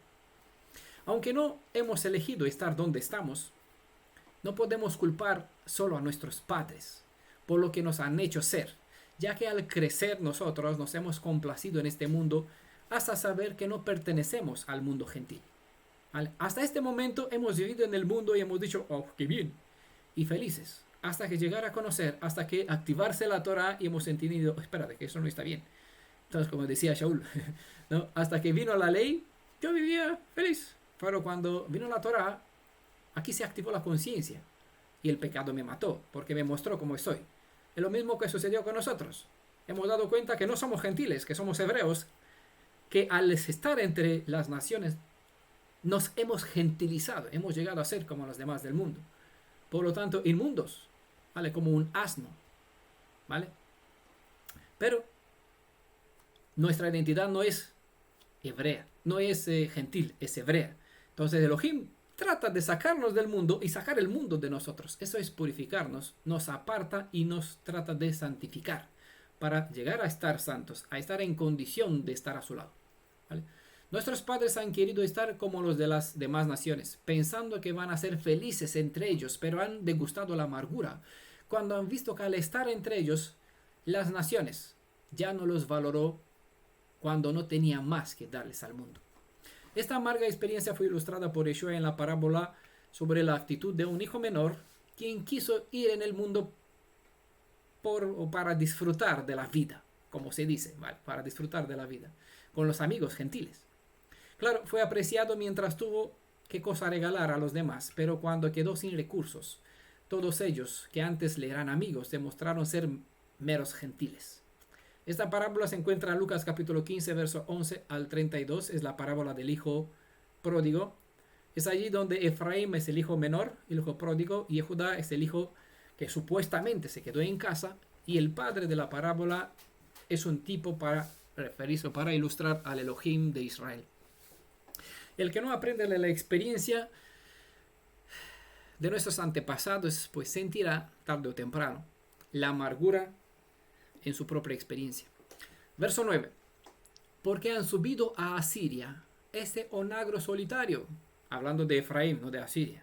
Las escrituras no declara a Asiria onagro solitario, sino a Efraín. Efraín se ha comprado amores. ¿Vale? ¿Recuerdan? Había por aquí, hay alguno que ha estudiado Deuteronomio capítulo 22. Hermana Ampar. Por aquí algunos han estado cuando hemos hablado sobre el asno salvaje. Subieron en Asiria. Es en referencia a la solicitud de Menahem por la ayuda de Pul, el rey de Asiria, para establecerse en el trono. Hemos hablado en los capítulos anteriores. Recuerdan lo que el capítulo 5, verso 13, en capítulo 7, verso 11, donde el reino del norte pidió ayuda al mundo gentil en lugar de acudir a Elohim para lo que ellos necesitaban. Se refiere a los contratos que han hecho con los asirios. Onagro solitario es una metáfora que compara a Efraín por un asno salvaje. Onagro salvaje fue una metáfora para describir el carácter solitario e independiente del hijo mayor de Isaac, Esaú. ¿Vale? Génesis capítulo 16, verso 12 se presenta así. ¿Vale? Los que quieren saber más sobre quién es, para ver la persona que tiene estas características de asno salvaje o onagro solitario, que escuche el estudio que hemos presentado de Deuteronomio capítulo 22. Son el tipo de personas quienes no se sujetan a los reglamentos, a los principios de una comunidad, a instrucciones, porque un asno salvaje es un espíritu independiente, se va por donde supone que el espíritu lo lleva. En este caso, Israel ha acudido a Asiria para procurar ayuda en lugar de buscar a Adonai como debían. Es como cuando buscamos ayuda en fuentes ajenas en lugar de acudir a nuestro mismo Elohim o a los consejeros de nuestro mismo pueblo hebreo. Que Efraín es como un asno también se cita en Jeremías capítulo 2, verso 24. Que se ha comprado amores, dice el texto, es como cuando buscas llamar la atención a extranjeros para que sean corteses contigo. Es lo que quieren, lo que hicieron nuestros padres. Por ejemplo, cuando el rey de Judá fue sanado milagrosamente y como señal de este milagro, el reloj retrocedió 10 horas atrás. Al venir los curiosos de Babilonia, el rey de Judá, en lugar de presentarle a estos qué magnífico es el Elohim de los hebreos, les presentó qué maravillosa colección de objetos de oro y plata tenía en su cofre. ¿Recuerdan la historia? Está en Segunda de Reyes capítulo 2. Aquí todo el contexto de la sanación del rey de Israel. Sucedió que los de Babilonia, los gentiles, se apoderaron de toda esta fortuna que se les mostró. ¿Vale? Es lo que dice el texto aquí. Porque se ha subido a Asiria, a este onagro solitario, Efraín se ha comprado amores, pensando que así se sentirá mejor. No sabe que estos serán los mismos, misma herramienta para ser enjuiciados. Sí. Ahora, como fueran las cosas, imagínase que el rey Ezequías hubiese mostrado a estos gentiles de Babilonia, a este corte que vino para saber qué cosa, cómo sucedió este milagro, algo antinatural. Imagínense que el reloj de 10, como ahora mismo, vuelve 10 horas atrás, se convierte en la mañana, que el sol salga. Teníamos un día de Shabbat 10 horas más larga. Qué hermoso, ¿eh? Así, bueno, que suceda aquí en Rumanía para que nos dé tiempo así a cerrar el Shabbat todos juntos. Que a veces tenemos 8, 9, 10 horas diferencia de otros países. ¿Cómo fueran las cosas si el rey Ezequiel hubiese mostrado a los gentiles la bondad del Elohim de Israel? Quizás Babilonia se hubieran apoderado de las bendiciones del conocimiento del carácter del Elohim viviente, en lugar de apoderarse de las riquezas de oro y plata. Nunca sabemos. A veces obramos de la misma forma tonta, comprando la atención de los demás, dejamos aquí entre comillas, al hacerles mirar hacia lo que nosotros sabemos hacer, sin mostrarles que fue por la bendición de Adonai, por medio de quien tenemos lo que tenemos, conocemos lo que sabemos y somos quien decimos ser. ¿Vale? La costumbre normal es que los amantes son aquellos quien adquiere o da un pago a una prostituta. Pero en este caso Israel es más desenfrenado que una ramera. En este caso fue Efraín quien pagó a los gentiles a que ellos les traigan enseñanzas idolatras. Esta comparación se presenta en Isaías 16, verso 33 a 34. Ezequiel, ¿no? ¿Qué he dicho? Ezequiel 16, verso 33 a 34, ¿vale? Donde se presenta que Efraín se dispuso como un asno pagando, ¿vale? Pagando a los gentiles para prostituirse con ellos. ¿Con qué pagaba? Vimos en Oseas 2 que ofrendaba a Baal las cosas que Adonai les presentaba, les daba los regalos y decía, Baal me dio el pan y el vino, ¿vale? Osea capítulo 8 verso 10, aunque los compré entre las naciones, traduce aquí esta edición, yo los voy a reunir ahora y pronto sufrirán bajo la carga del rey de príncipe, ese corona de Jerusalén. Aunque los compré entre las naciones, el sentido del texto hebreo debe que se refiere, según el contexto que estamos estudiando, al hecho de que Efraín envió presentes a Asiria en busca de que estos los ayuden, ¿vale? Los compré entre las naciones, no es que Adonai los compró, sino que ellos compraron o alquilaron ayuda a las naciones, ¿vale? Esa es la traducción es mala en este texto. El texto hebreo hace referencia a algo que ellos han comprado y en el contexto vimos que ellos acudieron a Asiria para no para sobornarle, para darle un presente con el fin de ayudarles en lo que ellos tenían planeado. Vimos antes del rey Menahem que quería llegar a ser gobernante sobre Israel. Y él tuvo que traerlos de vuelta. A eso se refiere, ¿no? No tiene nada con el hecho que Adonai los rescata, sino que lo que el pueblo hizo comprando, alquilando, pagando, dando algo a las naciones. Sí, es una mala traducción. Por eso presenté el texto, como dice en el sentido hebreo. La expresión debe ser a pesar de que ellos alquilaran a Asiria como socorro, haré, lo que dice Adonai en el texto, que aquellos que se suponían que los ayudará, los dominen convirtiéndolos en esclavos suyos. Es lo que expresa, quiere decir el sentido. Aunque los compré entre las naciones, o que ellos alquilen entre las naciones, yo los voy a reunir ahora y pronto sufrirán bajo la carga del rey de príncipe. ¿Vale? En los contextos anteriores hemos visto, en el capítulo anterior, que al recibir el mensaje de lo que les va a pasar por transgredir, se apresuraron para hacer el mal, para que así se cumpla lo que Adonai, bueno, en su, no que quisieron, buscaron socorro a las naciones con la esperanza de que se librarían del juicio, ¿vale? Y cuando vieron que viene los de Asiria, acudieron a los de Egipto, ¿vale? Bueno, lo que estudiaron en el contexto ya entienden a qué se refiere estas palabras, ¿vale? Entonces Adonai les dijo en el siguiente, te vas a alquilar, te vas a Asiria, les pagas para ayudarte, pero en realidad voy a procurar que Asiria domine y que te robe todo lo demás, que te convierta en esclavo, ¿vale? La expresión pronto se refiere a que no estarán por mucho tiempo bajo la aflicción del rey de Asiria, ya que este va a ser obviamente destruido dentro de no mucho. ¿Y qué sucedió? Pues otro imperio se hizo cargo del imperio asirio y obviamente gobernó sobre los siervos que tenía antes el imperio asirio, obviamente sobre Israel.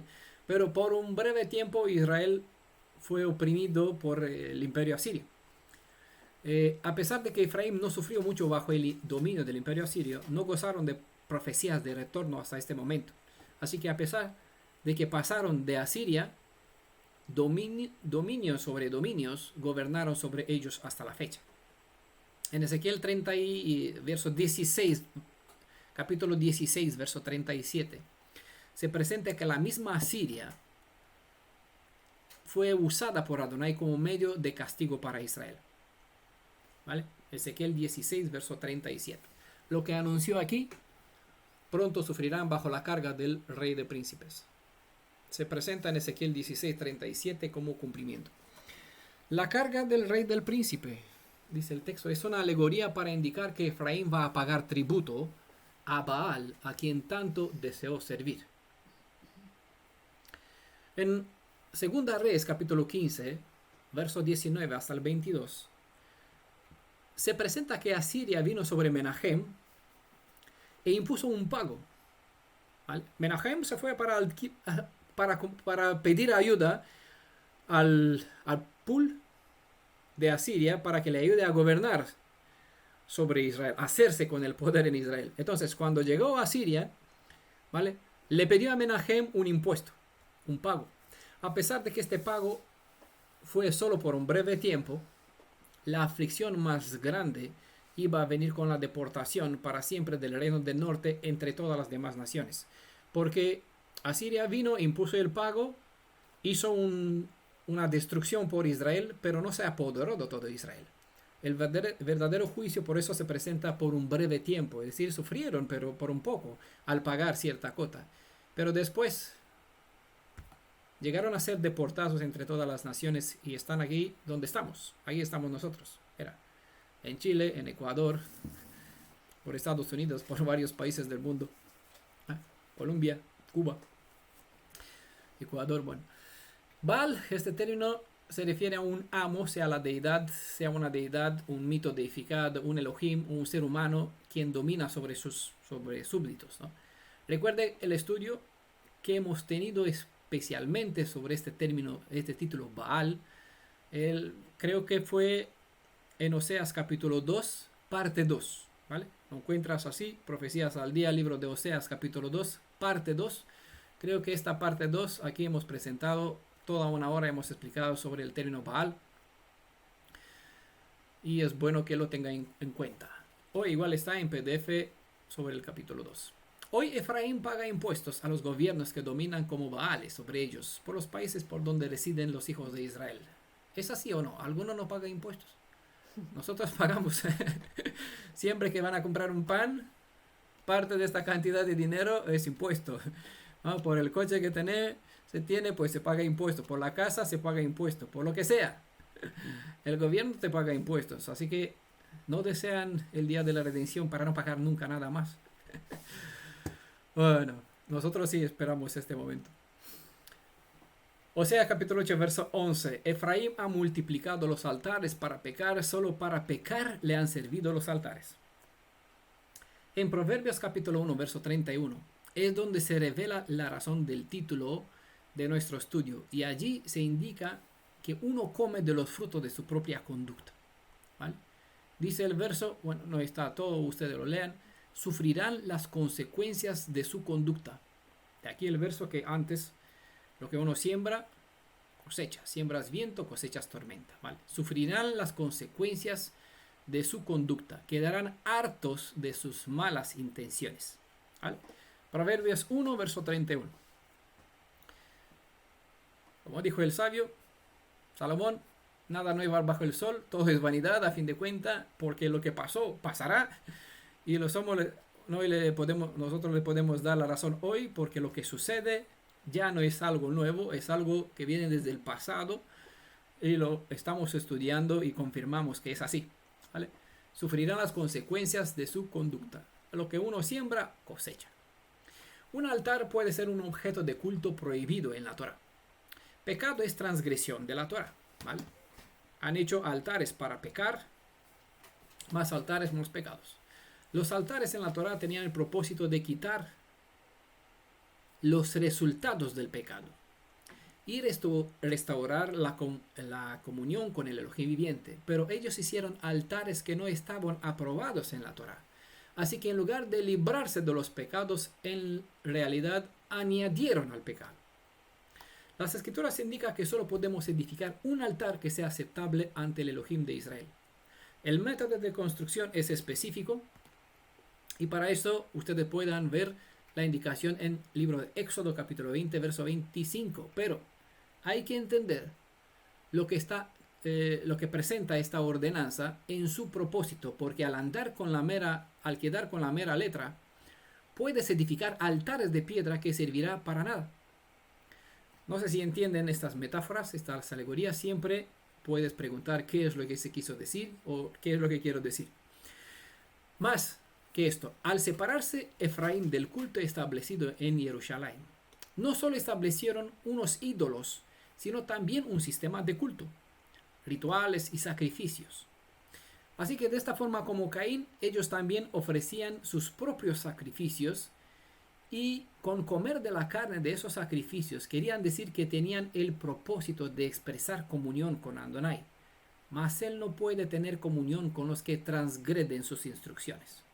Es decir, él dejó una ordenanza bien clara. Deuteronomios capítulo 12, verso 5 al 6, verso 13 al 14. Aquí Adonai indicó bien clara cómo y dónde puede ser o se puede hacer un sacrificio que él acepta, ¿vale? No por donde quieras tú que hagas. Pero la gente pues diciendo, no, aquí no importa, la sinceridad en el corazón, él mira en el alma, entonces dentro de ti puedes hacer como consideras lo mejor oportuno. Eso no funciona así. Voy a guardar el día que mejor puedo porque en el Shabbat tengo que estar al trabajo. No voy a guardar el jueves, ¿vale? Total, es un día entre 7. Él no dijo un día entre 7, él dijo el séptimo de la semana, y la semana es continua, aquí no hay un cese. Y el orden del Shabbat no se condiciona ni con la luna, ni con el sol, ni con nada más, que no es una secuencia de tardes y mañanas, ¿vale? Como en Génesis, en la creación. Entonces, hay personas que traen sacrificios como Caín, y también así Israel y muchos hoy presentan propios sacrificios, y con comer de la carne de esos sacrificios quiere decir que tenía el propósito de expresar comunión con Adonai, ¿vale? Pero para hacer lo que Adonai quiere, tiene que obedecer lo que él te manda, no lo que tú consideras, lo que te parece oportuno. Trae un sacrificio, pero ese sacrificio Caín lo trajo como debe ser, porque hay sacrificios, no es de ofrenda, de lo que sea, de gratitud, sino es una ofrenda por el pecado. Y ofrenda por el pecado no puedes ocupar, mira, pues yo no voy a trabajar hoy. No significa que uno puede traer unos plátanos, ¿vale? Porque por algo están indicaciones en la Torah, y uno tiene que cumplir como la Torah te manda, ¿vale? Cordero, la sangre tiene la vida. Entonces, la persona que peca, esta morirá, salvo que tiene un Goel, un redentor. Entonces el cordero era un símbolo, o la vaca o una paloma era un símbolo de lo que iba a ser Yeshua, ¿vale? Si la persona que no tiene ese sustituto, pues tendrá que pagar con su propia vida, como hemos visto, porque no vale el sacrificio que yo considero que es oportuno, ¿vale? Solo aquel vale que es así como Adonai lo mandó. Porque como Adonai lo mandó, lo hizo para nuestro propio bien y para que aprendamos obediencia y estar sujetos a las normas de la redención, ¿vale? Verso 12. Aunque yo escriba para él las excelencias de mi Torah, por cosa extraña se las considera. Todo Israel tenía conocimiento, o deberían haber conocido, lo que se expresó en Deuteronomios capítulo 4, verso 6 y verso 8, donde está escrito que a ninguna otra nación el cielo dio instrucciones así como recibió Israel. También conocían lo que se declaró en los Salmos, verso 19, verso 8, capítulo 19, verso 8. Salmo 119, verso 18, verso 72. Salmo 147, verso 19, verso 20. ¿Vale? Donde nadie recibió leyes tan justas como Israel. Todos conocían esos principios. Así que no se puede, no ese es el sentido a que yo escriba para las excelencias de mi Torah, porque ya las tenían escritos, todo lo conocía. Esta traducción presenta la descripción de las incontables instrucciones de la Torah como algo que podría ser, pero en realidad estas ya fueron presentadas. La razón del decir aunque yo escriba, la razón del decir aunque es por la reacción del pueblo que no valoró lo mejor que Adonai les brindó. Desaprovecharon todo y por eso Adonai dijo que lo mejor que les puede facilitar, el pueblo lo desperdiciaría. Así que no vale la pena regalarles nada que ellos no valoran. De aquí la instrucción, no dar a los cerdos las perlas del reino, que se citó en Mateo 7, verso 6. No es que las personas son cerdos, pero hay personas que actúan como tales al regalarles ciertas enseñanzas que les podrían cambiar las vidas, pero en lugar de valorarlas, las ignoran. Entonces hay que tener en cuenta este hebraísmo y no desperdiciar más palabras con las personas que no aprovechan tu buena intención en ayudarlas, ¿vale? Esos son principios que lo usamos en nuestro diario, ¿vale? Con las personas que vemos que no tienen interés. Por eso en el audio de hoy en el grupo le hemos presentado lo que dijo Yeshua: el que toca a tu puerta, le abrirás. El que te dice anda conmigo 2 millas, anda conmigo 1 milla, pues andes 2, ¿vale? Al que te pida, pues dale. Pues al que no pide y esperan que venga el pastor que me cuide, que me abrace, que me pregunte qué tal y qué cómo. Pero a ver, las escrituras nos enseña a todos: vayan, hagan discípulos, pero no te dice, a ver, tienes que cuidarlos, traerlo. Mira, faltaste hoy al estudio, hay que te voy a enseñar, te voy a presentar, ¿quieres saberlo? No, porque la persona que necesitan tiene que venir a buscar, ¿vale? Me dejaré encontrado por los que me buscan. Encontrar, ¿no? Pero igual, hay formas y formas de buscar a Elohim, ¿vale? Por eso es específica, de los que me buscan con todo su corazón, ¿vale? Porque hay personas que solo vienen por curiosidad. Sí, yo también quiero saber qué tal. Y te preguntas, claro, demuéstrame con las escrituras, pruébame el texto en hebreo, muéstrame por no sé dónde. A ver, esto no puede ser así. No lo digo por casos, porque muchas personas nos han pedido lo mismo. Entonces no podemos dedicar tiempo a todas las personas porque no conocemos la intención. Sí, hay que ver si la persona es seria o no es seria. En este caso Adonai conocía a Israel y él dijo, puede darle lo mejor. Cosas extrañas, lo considera como cosas extrañas. ¿Qué es eso? No lo valorará. Entonces no podemos, tenemos que aprender sabiduría. Las escrituras te enseña, te capacita para no desperdiciar de sus energías. Nosotros hemos aprendido por experiencias, porque hemos desperdiciado tiempo y energías de nuestra vida porque no conocíamos estos principios. Tuvimos que aprenderlo por experiencia. Ahora cuando los encontramos en las escrituras decimos, pero aquí los hemos tenido siempre. Pero como está escrito también aquí, mi pueblo perece por falta de conocimiento. Entonces por falta de conocimiento padecemos y tenemos que aprenderlos a duras penas, ¿vale? Pero entonces cuando vamos aprendiendo y lo encontramos en las escrituras que lo que aprendemos es bueno, pues aún así valió la pena el esfuerzo y lo que hemos sufrido para adquirir este conocimiento. Entonces las personas que no entienden, no conocen estas instrucciones, muchas veces pues pueden mal juzgar. Por eso nos adelantamos y las compartimos para que así entiendan, no para justificarnos nuestra manera de actuar, sino que aprendan cómo se dan las cosas, que Adonai te enseña no desperdiciar tus recursos con gente que no valoran, no aprecian lo que tú les das, lo que tú les sirves. Aunque yo escriba para él las excelencias de mi Torah, por cosa extraña las considera. ¿Vale? Oseas capítulo 8, verso 13. Bueno, nos queda un poco, ya estamos casi para terminar. 2 versos.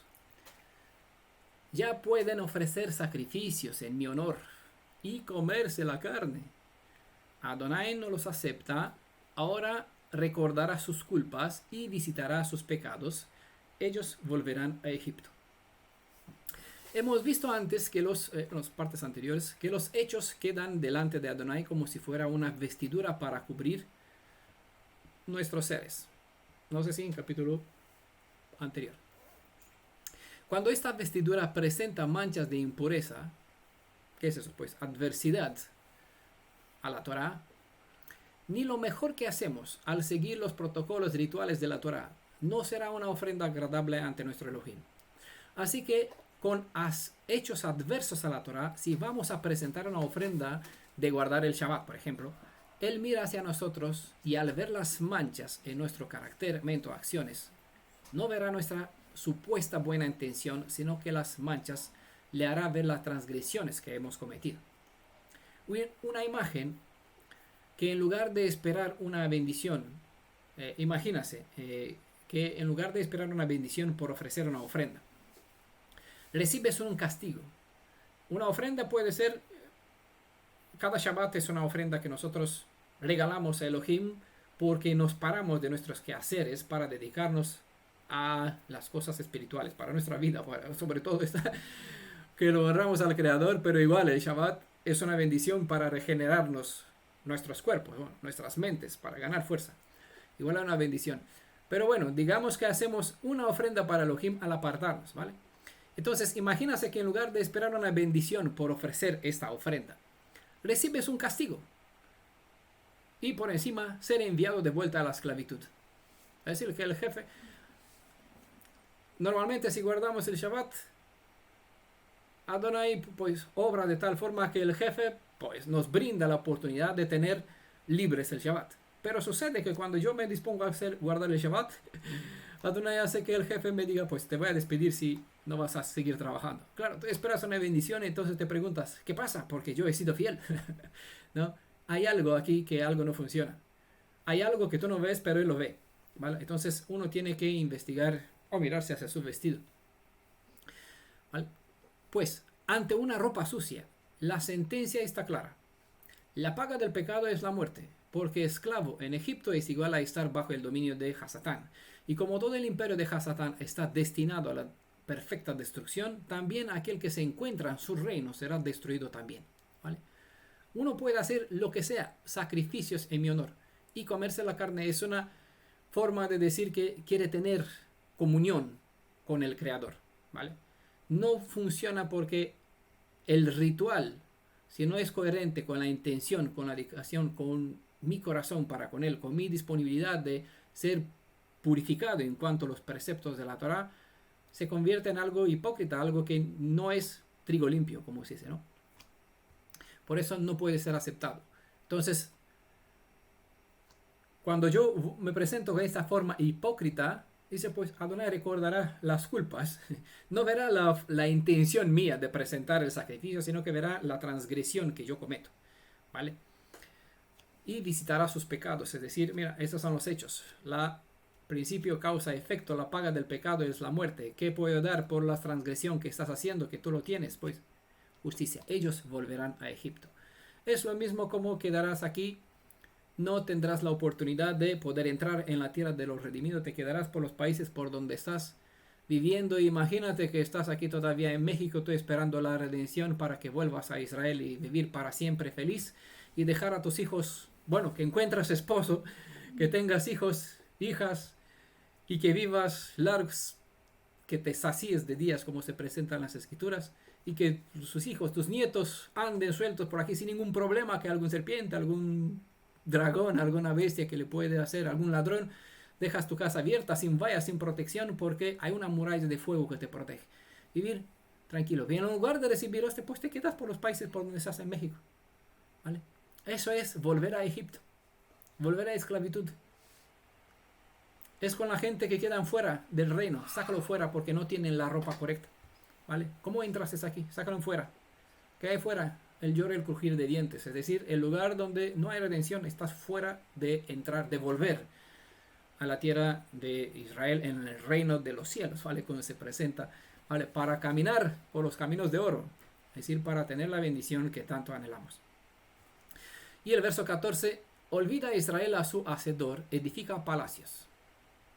Judá multiplica las ciudades fuertes, pero yo prenderé fuego a sus ciudades, que devorará sus alcazares.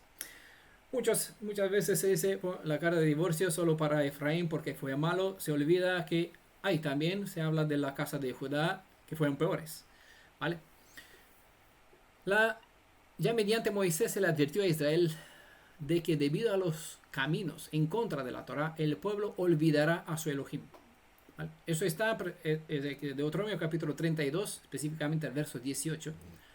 Es una cita que les recomiendo que la vean en cuenta, que esto ya fue profetizado desde los días de Moisés, que el pueblo olvidará a su Creador.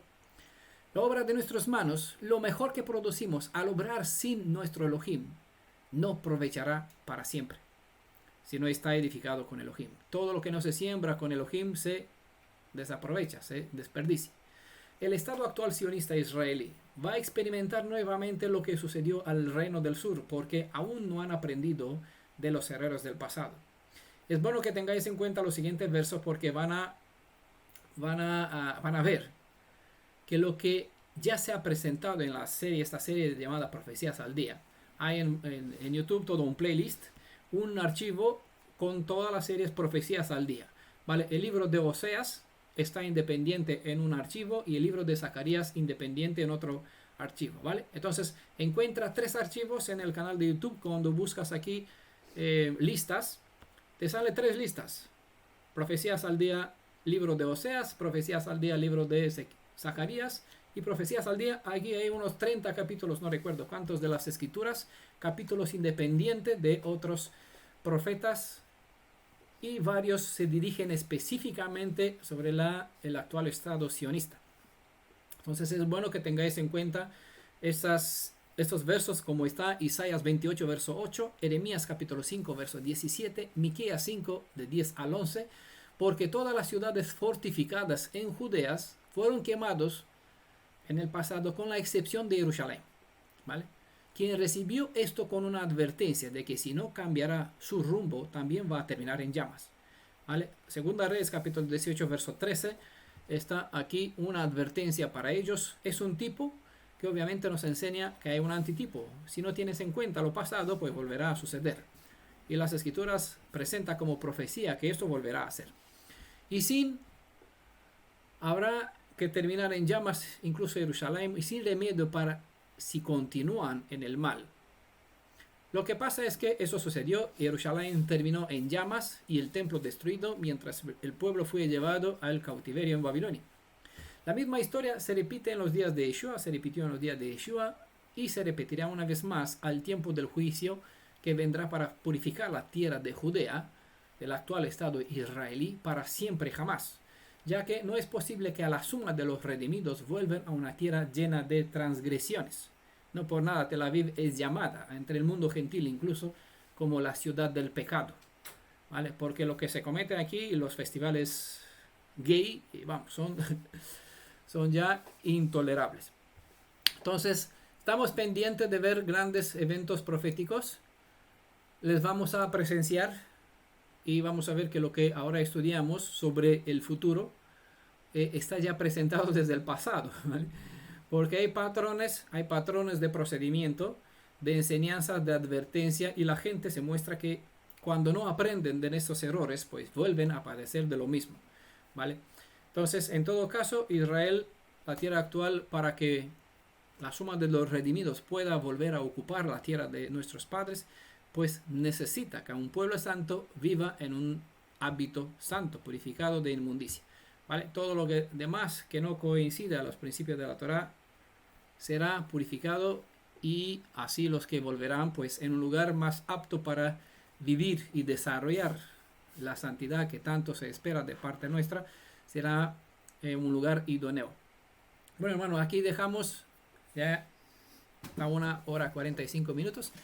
Aquí concluimos el capítulo 8. Hemos pasado de la mitad del estudio. Vamos a continuar en el próximo Shabbat con el otro capítulo. O sea, todo eso de bendición para ustedes, para nosotros también. Le agradecemos a nuestro Elohim por este privilegio de darnos estas instrucciones, por mostrarnos lo que va a suceder en la luz de ya, lo que pasó, por gozarnos de las instrucciones que forjan nuestra vida, nuestro carácter para tener más firmeza y poder discernir más. Por todo eso agradecemos, es mi oración para con Elohim, para que nos bendiga en el conocimiento y así recuperar lo que es nuestro, lo que nos pertenece. ¿Vale? Shalom a todos. Aquí vamos a parar por el audio, pero vamos a continuar. Vamos a continuar presentes en la sala de estudio sin ningún problema. ¿Vale? Solo vamos a parar para así subirlo al grupo de Mi Redentor y Yeshua y a la comunidad.